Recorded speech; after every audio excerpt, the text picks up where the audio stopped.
sucede es que quienes van a sufrir en el más allá son aquellos que no tienen el ritual que acompaña durante toda la vida de los familiares y allegados a aquellos mayores que han muerto.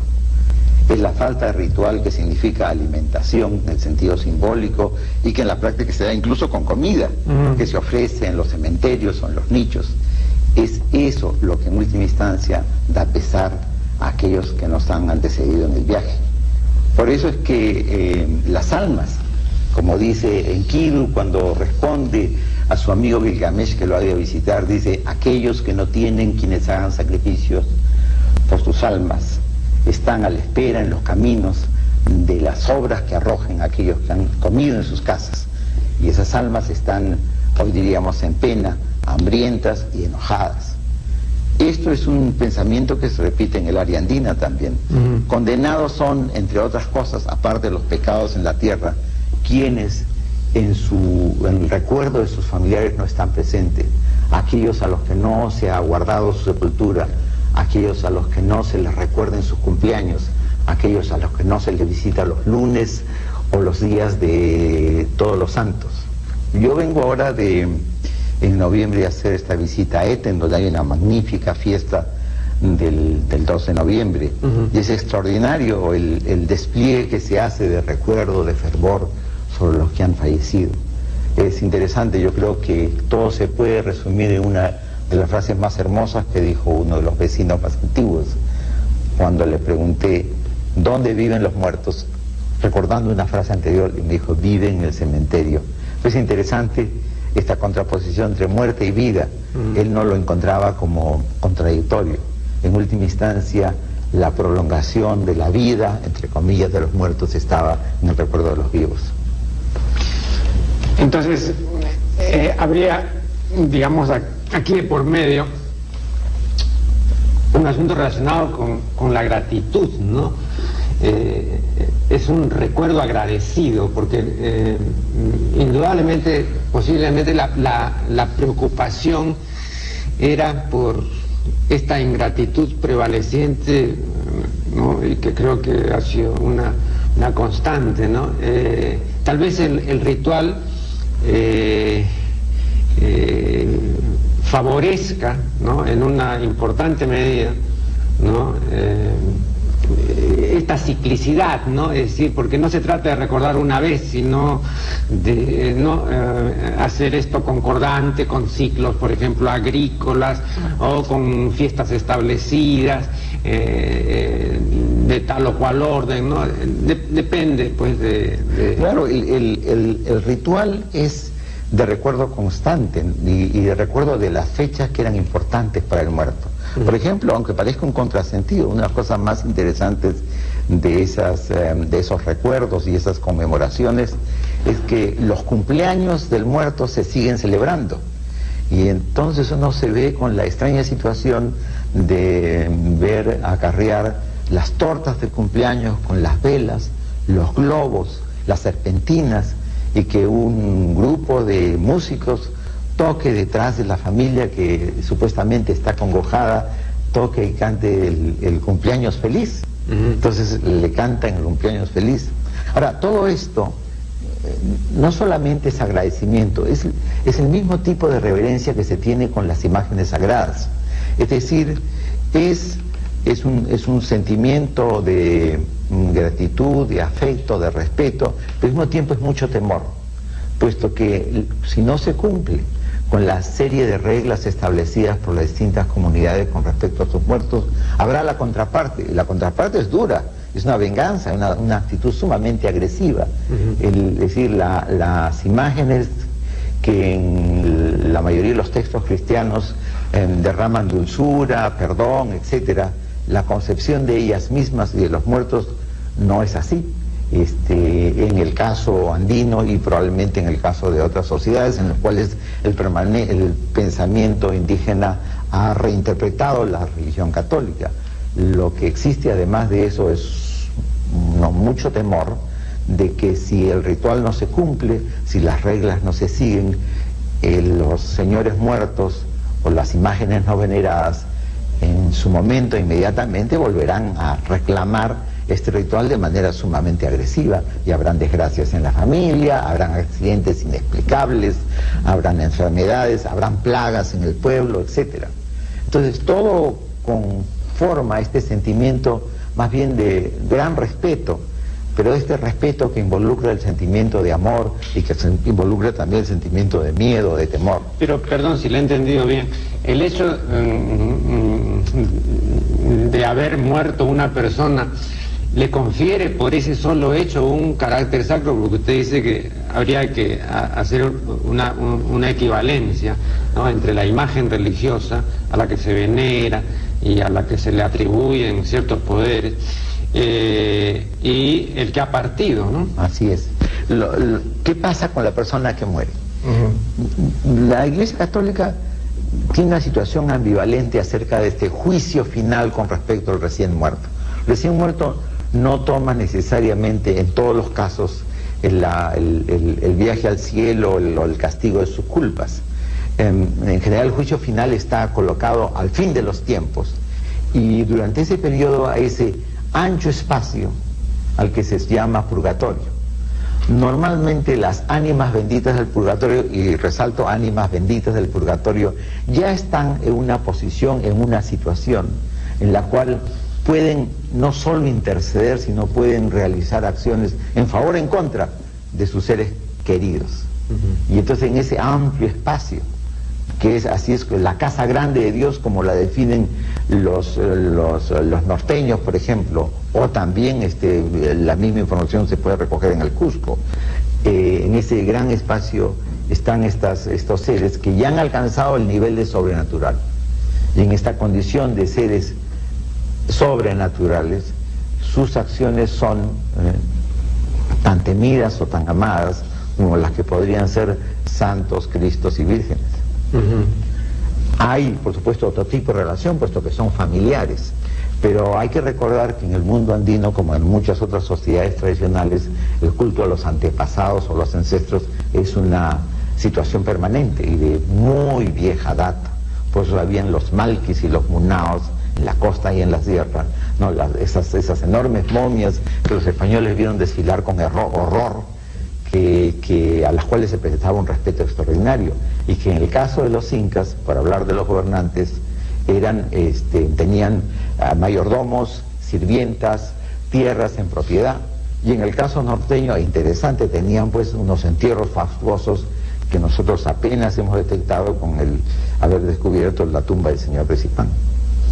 Pero por una observación que veo aquí, ¿no? Los señores de Zipán y los de Lambayeque no morían. Ah, cierto. En cierta forma nadie muere si la familia lo recuerda, y esa es una de las cosas que... Pero parece que esto era privativo de la realeza. El asunto está que el pensamiento de la realeza se filtra en el respeto de la población, de la población total. ¿Por qué es que Atahualpa no quiso que lo quemasen? No es porque a última hora sintió el mensaje cristiano, es porque iba a desaparecer su cuerpo. Y esto era exactamente lo que él no quería. La única comunicación que tenía era por un traductor, que además sumamente interesado, que probablemente manejaba mal el quechua y el español, pero lo que entendió claramente es que si no se bautizaba lo quemaban. Desaparecía su cuerpo, es decir, el objeto más importante de su vida en el más allá. Y por eso es que él lo matan con el sistema del garrote, ahorcado, su cuerpo se entierra en la improvisada iglesia de Cajamarca, y a los pocos días Yupanqui, uno de sus hermanos menores, se roba el cadáver y se lo lleva, y en algún sitio estará, entre las alturas entre Cajamarca y Quito. Pero vea usted, a Calcuchima lo quemaron, y él murió invocando a sus dioses y... No le dieron la opción tampoco de... No, pero si nosotros pusiéramos acá sobre el tapete esta interpretación, que me parece sagaz, que usted acaba de exponer, entonces igual, ¿no? Pudieron haberle... Así es, pero Calcuchima, que era, ¿cómo se llama? Acuérdese que quemar, en el caso del pensamiento español, era el máximo castigo, se hacía con los herejes.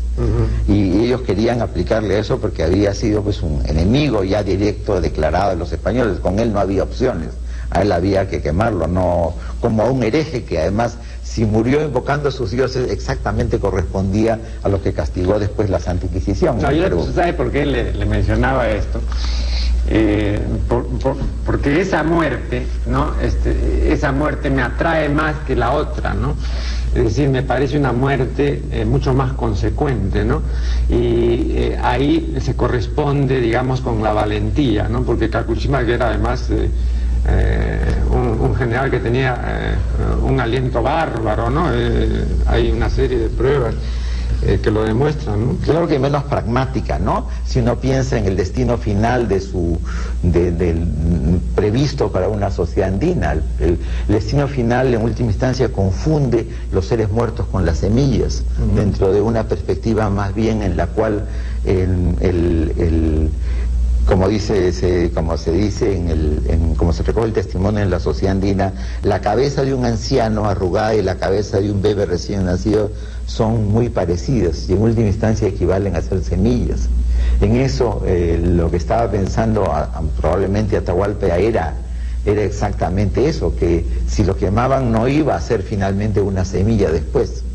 Así es que igual Malki, que equivale al cuerpo en respeto del muerto, significa en última instancia semilla, lugar del cual va a brotar nuevamente las plantas. No, también recordaba, ya que usted decía que Atahualpa tuvo el temor, ¿no?, de la desaparición, pues, ¿no?, de su cuerpo.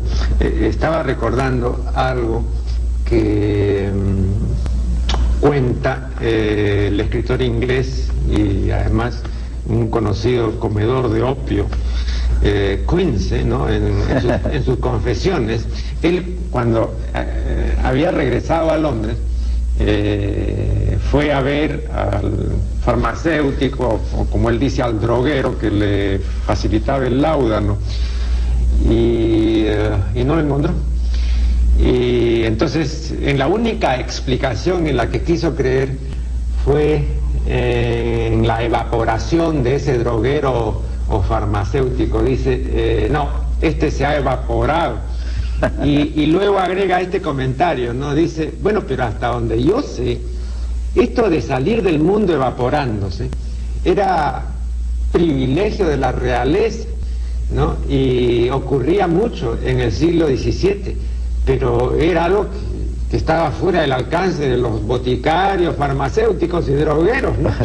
Y entonces menciona a este propósito que había en ese tiempo un poeta, según él, de un apellido algo agorero, que era un tal Mr. Flatman, que, hablando de la muerte de Carlos II,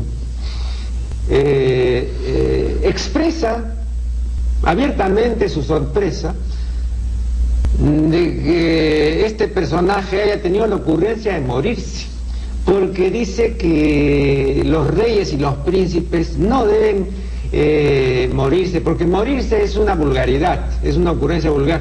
Y entonces dice, ellos deben siempre evitar el morirse y deben más bien desaparecer, irse sigilosamente, ¿no?, como quien se va a hurtadillas, así en punta de pie, salir de las tablas del gran teatro del mundo, ¿no? Bueno, y ese es el equivalente de la evaporación, ¿no? Entonces aquí parece que el asunto, digamos, relacionado con la muerte, es que todos mueren. Entonces los reyes no pueden, digamos, morir como muere cualquier otro que sea un personaje, digamos, común, ¿no?, y corriente, ¿no? Entonces tienen que tener una manera especial de irse, ¿no? Claro. Aunque decir verdad, ninguno de los reyes de España se evaporaba. No, el extraordinario funeral, especialmente en la época barroca, hablando de Carlos, que hacía que la muerte fuese un enorme espectáculo. espectáculo. Un espectáculo. Y en realidad hay que pensar que el poder como espectáculo no solamente se les ocurrió a los españoles, también los funerales de los incas que precedieron a Atahualpa, como el de Huayna Cápac, del cual si tenemos noticia fidedigna, fue un extraordinario espectáculo, con sacrificios humanos, sacrificios de llamas, ¿no? Con gritos que, de acuerdo con las crónicas, eran tan fuertes que las aves no podían volar, puesto se caían al suelo, etcétera. Es decir, el poder como espectáculo implica que la salida de este mundo o el tránsito a otro tipo de vida, como podemos decirlo en el caso de las sociedades andinas, que eso es lo que pensaban, tenía que ser precedido de un extraordinario ceremonial. Ahora, hay diferencias entre los incas y la costa norte. En la costa norte se trataba de evitar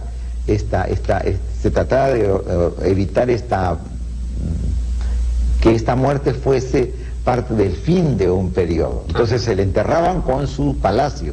Y esto es lo interesante, porque se cubre el palacio y el propio edificio sirve de mausoleo. Y hay en los relatos míticos de origen de las culturas norteñas, hay la idea muy clara de que mandó que lo enterrasen cuando muriese, para que nadie supiese de que había muerto. Y al contrario, se divulgó la versión que le habían salido alas y había volado.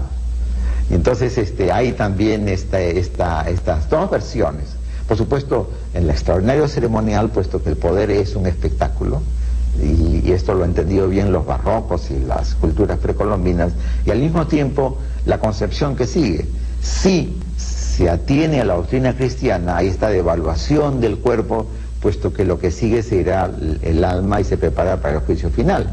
Y en el caso del mundo andino, hay este tránsito a otro género de vida diferente, del cual tenemos algunos barruntos, pero lo que en última instancia lo que nos indica es que este nuevo género de vida equivale al inicio o al lugar en el cual confluyen muertos y por nacer, ya que futuro y pasado en última instancia son un universo contrapuesto al universo presente.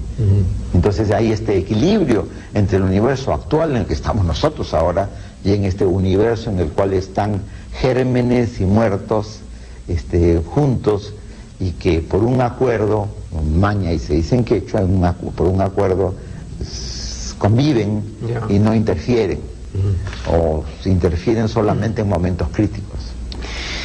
Estaba recordando también que entre otros personajes, Oriana Fallaci logró entrevistar al que por entonces era emperador de Etiopía, ¿no? Haile Selassie. Claro que sí, ¿no? leí esa entrevista. Bueno, todas las entrevistas de ella han sido muy buenas.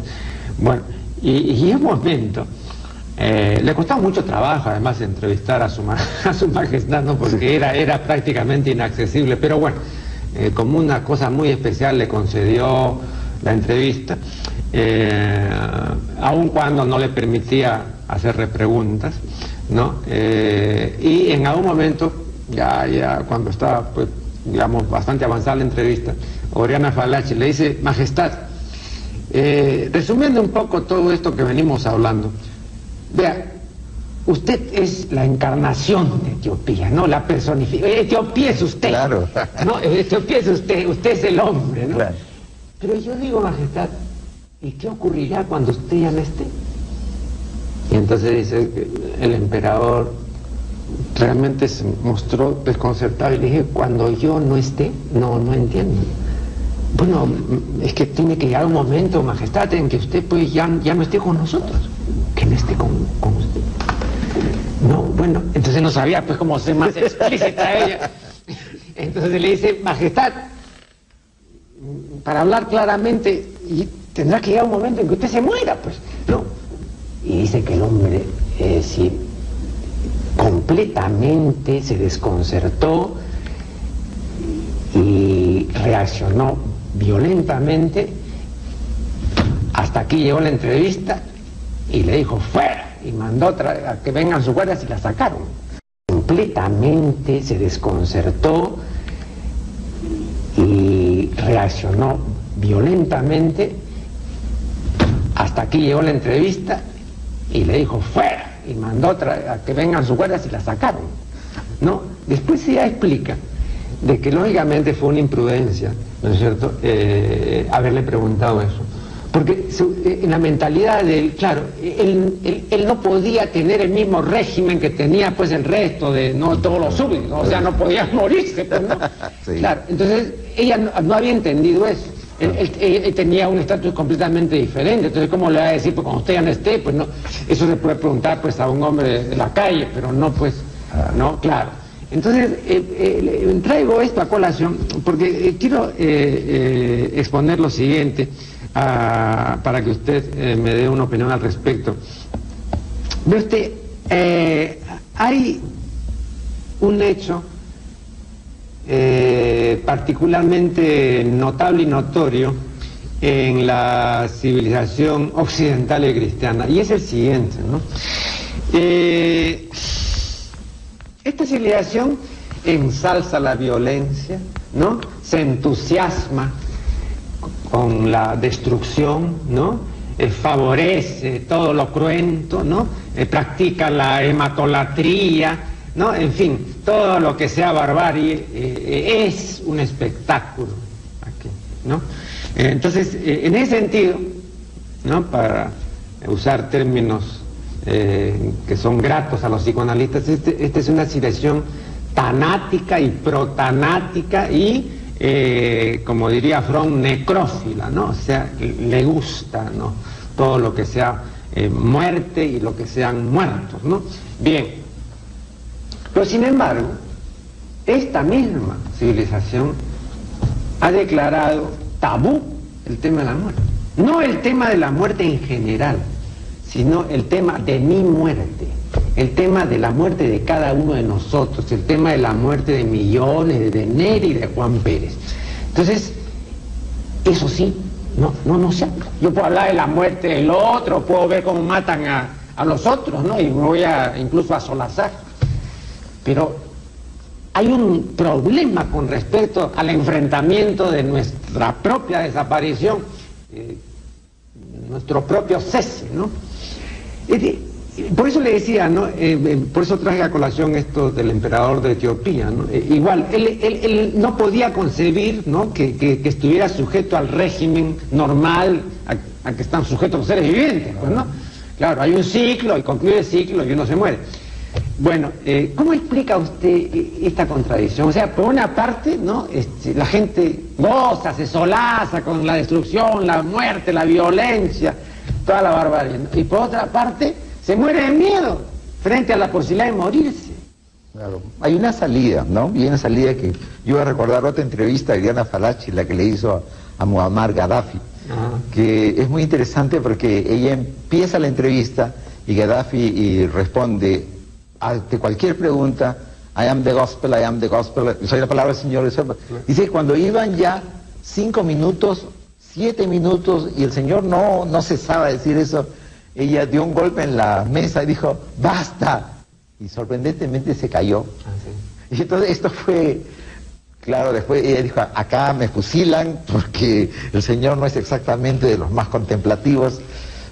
Pero la salida de Gaddafi en última instancia es la propuesta generalizada por lo menos en las sociedades tradicionales, que es divinizar a la persona. Y no digo de los reyes ni los dioses, yo creo que en general, ¿no? Incluso el más humilde de las personas, en última instancia, lo que espera es un tratamiento especial después de la muerte. Por eso es que los sacramentos puede hacer que la persona, decía, la justa se haya bautizado. No, perdón, pero usted dice después de la muerte, no, pero yo me refiero al hecho de enfrentar. Claro, pero estoy refiriéndome a eso, cuando la persona, enfrenta la muerte en los momentos críticos, está enferma, sí, hay una desgracia, etcétera, etcétera. Entonces, la preocupación por la muerte se traduce en la esperanza de una forma de vida eterna. Pobre, no necesariamente ocupar el trono al lado del Señor, pero sí una permanencia de alguna forma. La Iglesia Católica, las iglesias cristianas proponen distintas maneras. La Iglesia mormona propone de que todos tenemos la posibilidad de ser dioses, y esto está en su propio dogma. Otras, las distintas maneras de llegar al seno del Señor, etcétera, etcétera. Pero en general, confrontadas a situaciones críticas, nadie quiere morir. Lo que quieren es, si es que hay que hacerlo, lo que pasará es que encontrarán una manera de trascender de esta vida a otra forma de vida. Claro, pero vea usted, ¿sí? Para ir, digamos, al planteamiento ortodoxo cristiano general, sin entrar en las iglesias, en las sectas, ¿no? Este es un valle de lágrimas. Así es. Estamos de tránsito. Así es. Si hemos cumplido con los preceptos, si hemos sido buenos cristianos, ¿cuál es el problema?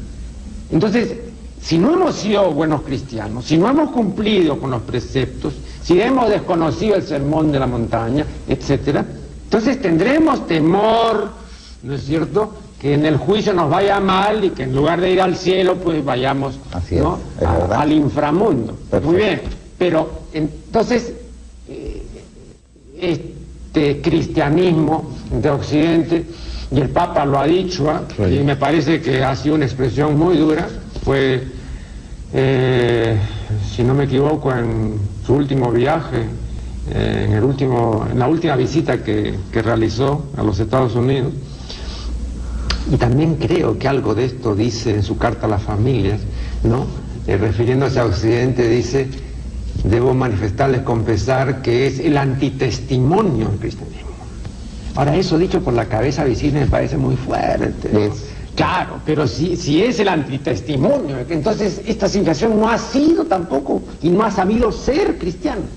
Y por lo tanto, por esa razón, porque un cristiano real, ¿no?, que ha vivido su cristianismo, ¿no?, aun cuando uno no profese el cristianismo, pero digamos, bueno, lo ha vivido a conciencia, lealmente, ¿por qué va a temer?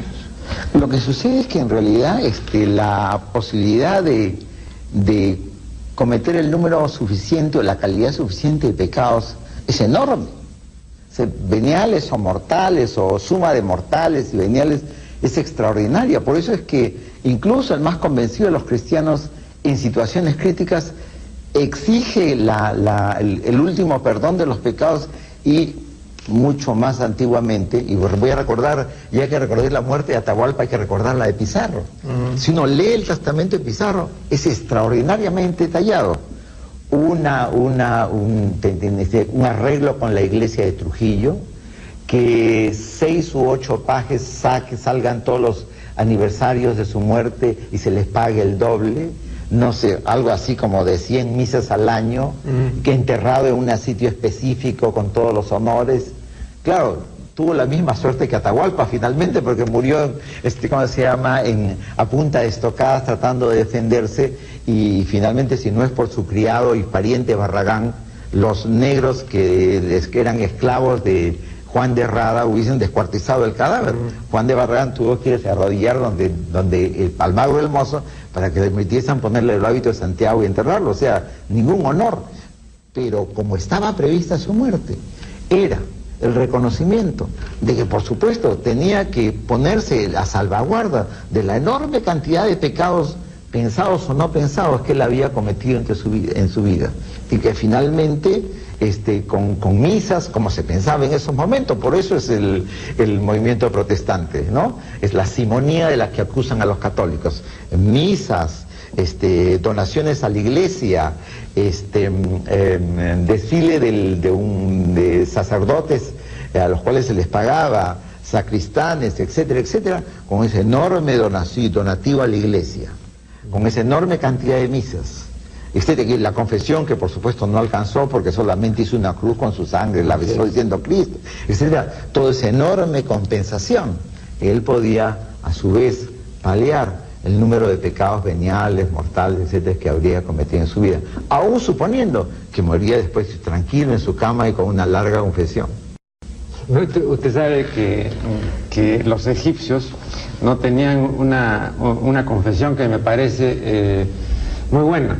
No, sí, mucho mejor que la confesión auricular católica, ¿no? Donde el confesor pregunta, dime hijo, ¿y qué pecados has cometido? Entonces uno tiene que referir los pecados. No, en el juicio de las almas allá, en el antiguo Egipto, se preguntaba no por los pecados cometidos, sino por los pecados no cometidos, porque se suponía con justa razón que los que uno no había cometido eran los menos, ¿no? Y al revés, que los pecados que uno había, porque si uno preguntaba cuáles has cometido, era interminable, ¿no?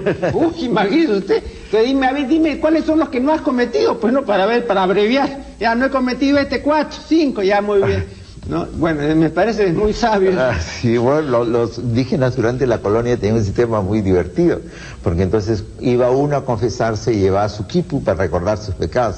Entonces el próximo indígena que entraba a la confesión, él le pasaba el quipu y no se volvía a recitarlo porque ya sabía más o menos cómo ibas a haber librado con tantos Padres Nuestros o Ave Marías. Sí, sí, sí. Bueno, también quería manifestarle lo siguiente. Vea, cuando murió, si no me equivoco, en 1955, Einstein, un diario de Los Ángeles notició de su fallecimiento diciendo lo siguiente: ¿no? Mr. Science dies in his sleep, ¿no? El señor Ciencia muere durante su sueño. Así es. Bueno, creo que la mayor parte de la gente quisiera morir así, durmiendo, o sea, tener una muerte sin tránsito. Claro. Claro, entonces no sentiría nada, no sufriría nada, ¿no es cierto? Sería una cosa absolutamente, pues, tranquila, el paso, ¿no? Claro. Hacia el más allá. Ahora, esto es algo moderno, y precisamente por eso ponía este asunto a su consideración, ¿no?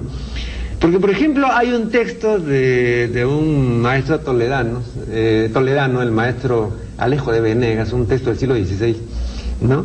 Que es sobre el arte de bien morir. Ah, claro.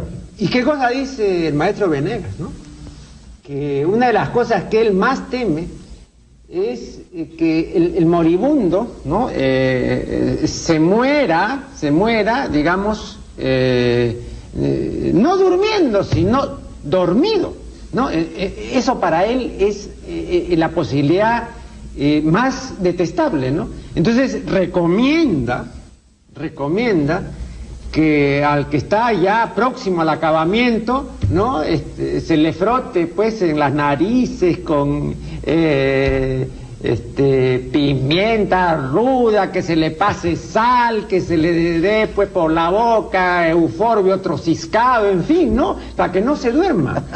Entonces, lo que él manifiesta es que debemos, con los ojos abiertos, ver venir, así como el torero ve venir el toro, ver venir a la muerte y darle la bienvenida y ver cómo nos coge, ¿no? Ahora, le menciono esto porque un texto como este, por ejemplo, de Venegas, es un texto que nos es completamente ajeno a nuestra sensibilidad.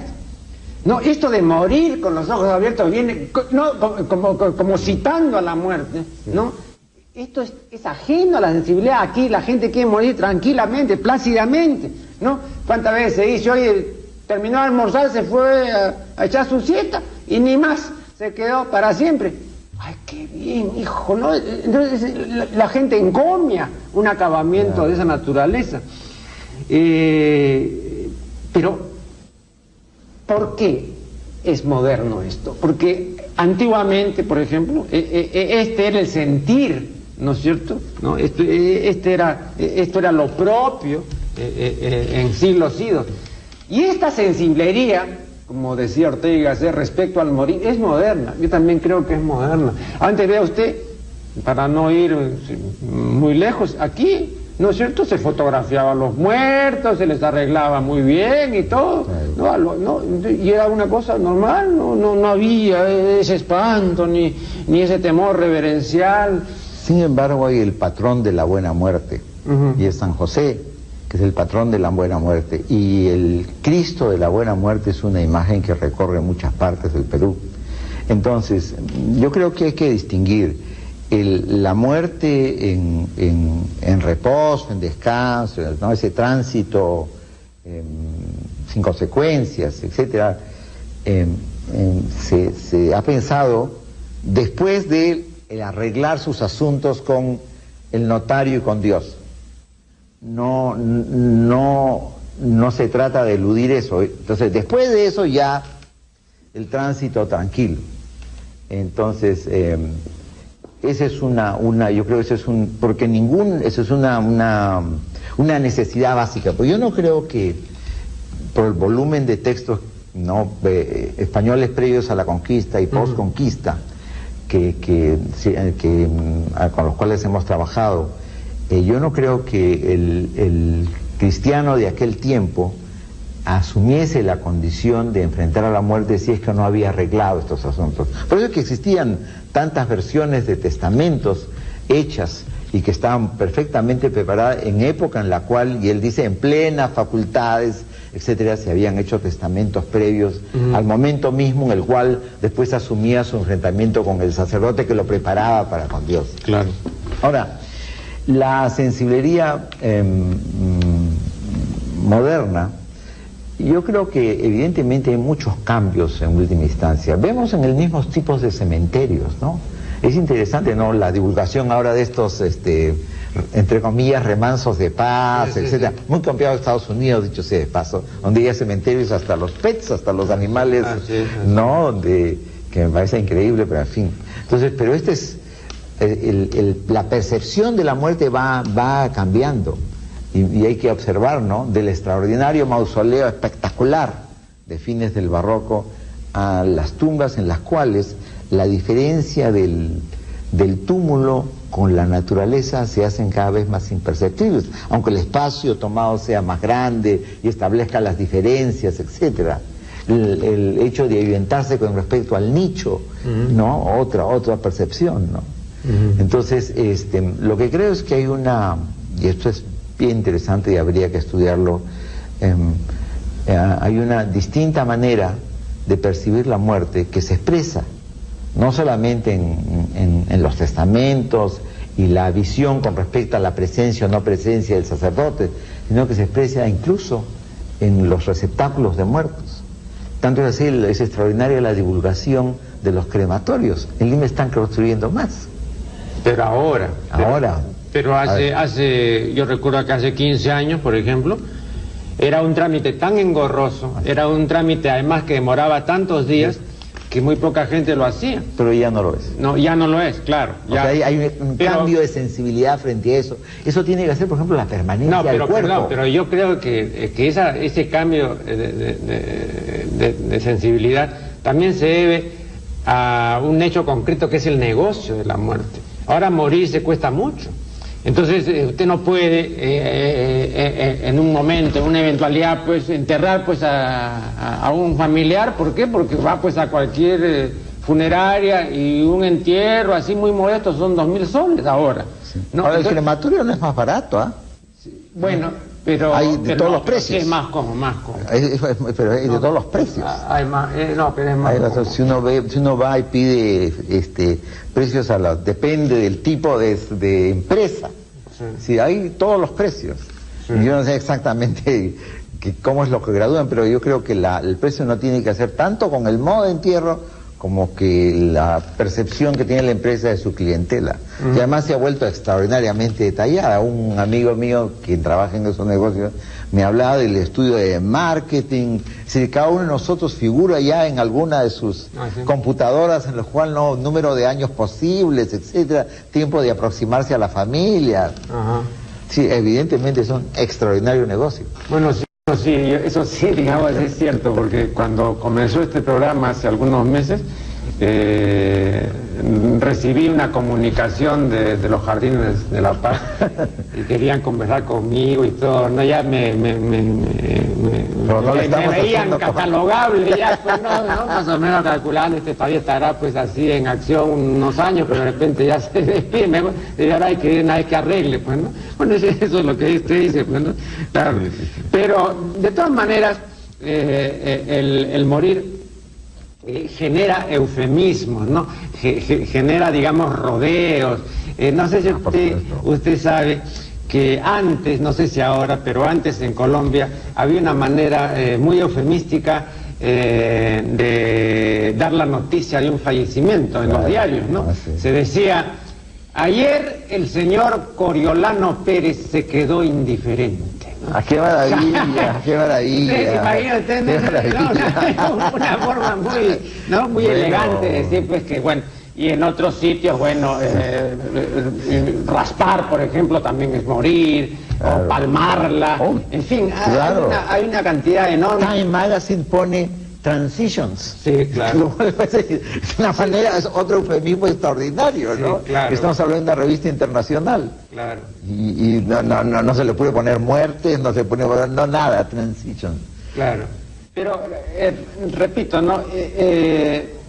Hay una cuestión relacionada también con la importancia que la cultura en cada caso dé pues a la vida misma, ¿no? Y la importancia que dé a la vida de ultratumba, ¿no? Claro. A este propósito,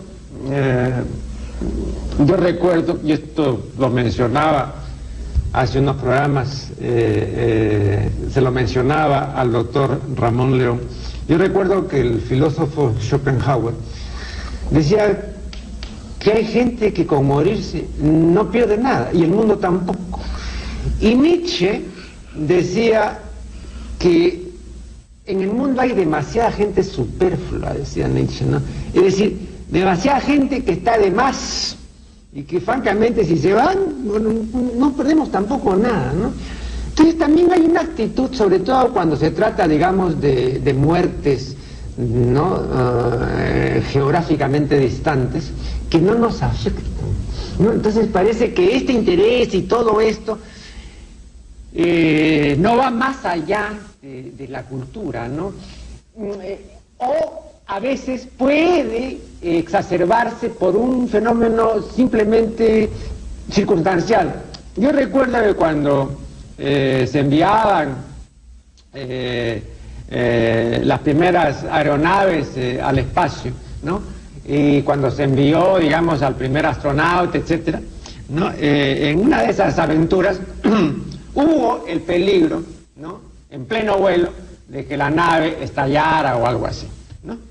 Y los diarios, por supuesto, noticiaron de este peligro. Imagínense ustedes, decían a 28.000, a 30.000 kilómetros por hora puede volar y desaparecer y todo, ¿no? Y la gente estaba pendiente de la vida de los astronautas, en qué momento, ¿no? A 30.000 kilómetros por hora, ¿no? Se mueren. Y yo decía, y recuerdo en esa época vivía el doctor Seguín, un ilustre psiquiatra y amigo mío. Claro, gran persona. Y yo un día en una conferencia, yo impugné eso, ¿no?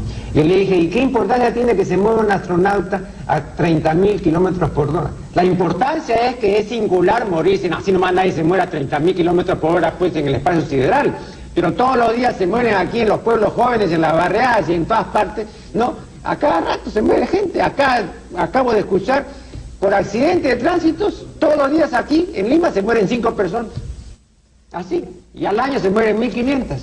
Bueno, si es que no son 2.000, y a nadie le interesa eso. Pero cuando hay noticia mundial, ¿no? A 30.000 kilómetros por hora, ¿no? Entonces entonces parece que también hay una exacerbación de la importancia del morirse, porque las circunstancias en que usted va a acabar son especialísimas. Por supuesto, yo creo que ahí la diferencia la hace los medios de comunicación. Y obviamente, ¿no? Morirse a esa distancia, etcétera, y tratándose de una cosa tan especial como un vuelo, ¿cómo se llama?, espacial, pues crea una noticia, y esos señores son noticias, así se mueran, así tomen leche, así no tomen, etcétera, etcétera, ¿no? Y eso es cierto por las circunstancias muy específicas.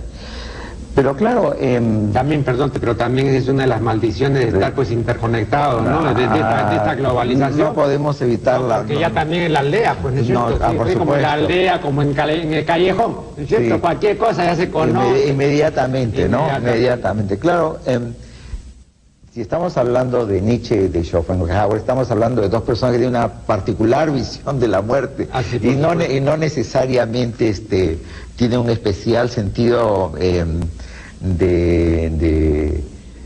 percepción de lo que es el medio del género humano ni nada por el estilo. Ellos están en lo que sería la percepción de la masa humana en absoluto. No, pero ¿saben qué cosa? Yo le decía esto porque estaba recordando en un programa anterior donde hablé acerca de la muerte y la valentía.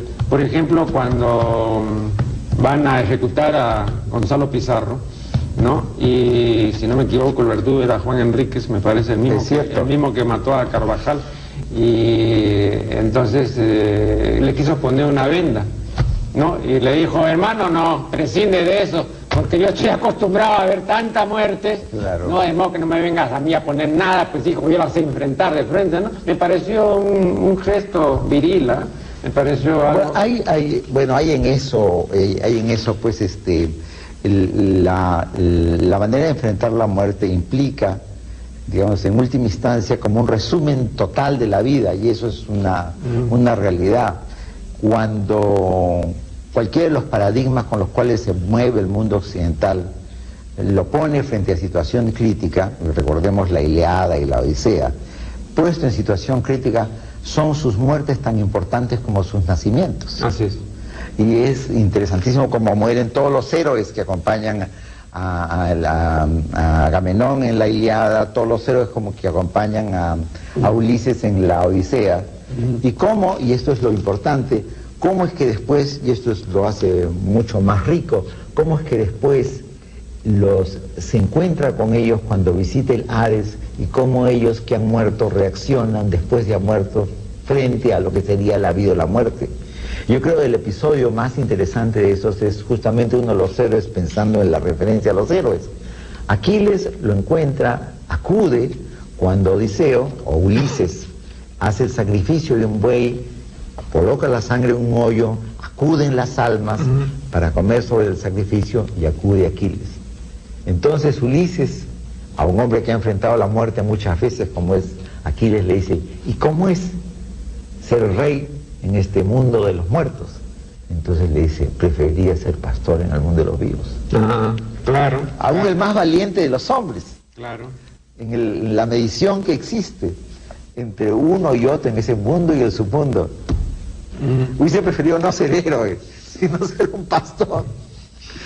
Y eso, que a él le dieron la opción de elegir entre una vida larga y tranquila y una vida corta y heroica. Y él eligió la vida corta y heroica. Poca gente se fijan en lo contradictorio entre la Ilíada y la Odisea. Cuando este señor que eligió una vida corta y heroica se encuentra otra vez en el mundo del Hades, habiendo muerto tan joven, reniega de su elección. Así es, así es.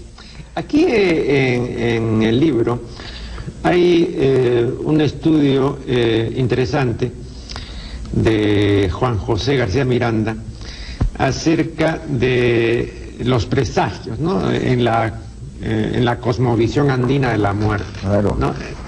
¿No? En la cosmovisión andina de la muerte. Claro. ¿No? La muerte, dice el autor, es siempre anunciada por fenómenos naturales y hechos extraordinarios, ¿no? O por actitudes y comportamientos inusuales, claro. Por una serie de cosas incluso también inanimadas, ¿no? ¿Cuán extendido está esto de los presagios? Es bien importante, ¿no? Los famosos moscones negros que aparecen en una familia, ¿no? Y que están... Arguedas hace de eso una serie de relatos muy hermosos, ¿no? Es decir, el relato siempre es una crónica de una muerte anunciada, claro. ¿no? Ese maravilloso cuento de la agonía de Rasuñiti, cuando está el danzante viejo muriendo, danzando justamente la parte final de la danza de los tijeras que se llama agonía. Entonces el halcón o Guamani, el dios que ilumina y da fuerza a sus brazos y piernas para hacer las proezas, cambia hacia donde está su yerno, que al morir el anciano le transmite la energía. Entonces el Guamani en ese tránsito va señalando esta muerte que seguirá, como el moscón de Arguedas va señalando los muertos. O sea que la idea del presagio es una idea muy antigua. Ahora, probablemente sea una interpretación a posteriori. Pero, ¿no? Por ejemplo, hay ciertos animales agoreros, ciertas aves, por ejemplo. Aquí menciona el búho, el pacapac, la pacapaca búho, claro, la lechuza y el mochuelo. Ahora, esto de aquí en la antigüedad clásica también... o sea, esto de aquí es antiquísimo. Es etnografía, entonces la etnografía contemporánea recoge pues las vertientes europeas y andinas cuya ¿cómo se llama? Transposición es la que en última instancia vivimos, ¿no? Hay una interpretación de que la lógica andina hace de este enorme caudal que le llega, y obviamente la pacapac, el búho, la lechuza son parte de eso. Aunque puede suceder también de que en última instancia sean coincidentes las culturas en cuanto a sus signos agoreros o signos de nacimiento. Eso también sucede. Y no podríamos extrañarnos. Hay que acordarse, pensando en lo que acabo de hablar de los griegos, ¿no? Los oráculos eran famosos porque circulaban serpientes entre ellos y que se sumergían bajo la tierra. Y entonces cuando aparecía una serpiente en el momento de la lectura de un oráculo era un buen signo. Pues la serpiente también es un animal importante relacionado con la muerte y con la noche en las sociedades andinas. Claro. No, y en la epopeya esta que usted cita, de Gilgamesh, ¿no es cierto? Es la serpiente la que le roba pues la planta de la inmortalidad. Así es. Y luego tenemos también a la serpiente en el relato del Génesis, ¿no es cierto? Ahora, algo que me llamó la atención aquí es... no, y a propósito, ya que usted mencionaba la antigüedad clásica, y creo que es en la Cinaria de Plauto, donde él menciona al búho y la corneja, ¿no? Como corneja, animales, claro, también cierto, de mal agüero. Me había olvidado. Sí, la corneja. Claro que sí.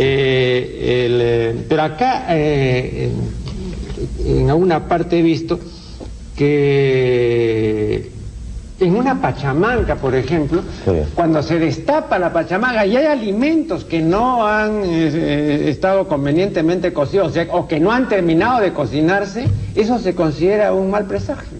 Claro, ahí hay todo el gran problema de las maneras de mesa. Ajá. Y el gran problema de las maneras de mesa está relacionado también con la muerte. En los Andes existen dos animales prototípicos de lo que es comer bien y comer mal, y están relacionados con la muerte. El cóndor es un animal que come carroña, pero en los Andes es considerado un animal que come bien. Y come bien porque cuando se alimenta deja los huesos mondos y lirondos. Así es. Y no es como el zorro, que es el prototipo contrario, que va, come y entonces dispersa la piel por un lado, los intestinos por otro, y come de todo, etc. Por eso es que una de las más sabrosas tradiciones orales es el viaje del zorro al cielo montado en el cóndor. El zorro le pide al cóndor que quiere ir a comer un festín, participar del festín de los dioses. Y el cóndor le dice que no vaya porque el zorro es un animal que va a comer mal, tiene malos modales de mesa, etcétera, etcétera. Finalmente el cóndor se deja convencer y lo lleva. Entonces va el zorro y come como siempre come, entonces hace un desperdicio, un ruido, un desorden, etcétera, etcétera, y el cóndor se niega a llevarlo de regreso. Entonces el zorro trata de bajar de una cuerda, se cae, pero su caída y el hecho de que al romperse en pedazos su barriga es que las comidas que tenían los dioses hoy las comemos nosotros.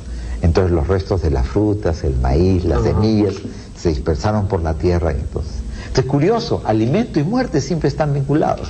Así es. Así es. Bueno, y siempre estará vinculado pues también al programa El Tiempo, no necesariamente. Y bueno, me están aquí indicando que ya debemos concluir. Habrá oportunidad más adelante de conversar nuevamente con el profesor Millones, cuyo conocimiento y versación pues habrán podido apreciar con amplitud, y no solamente con respecto a este tema, ¿no? Él domina muchos otros asuntos. De modo que le agradezco muy sinceramente su voz y presencia, y con ustedes me despido hasta el siguiente programa.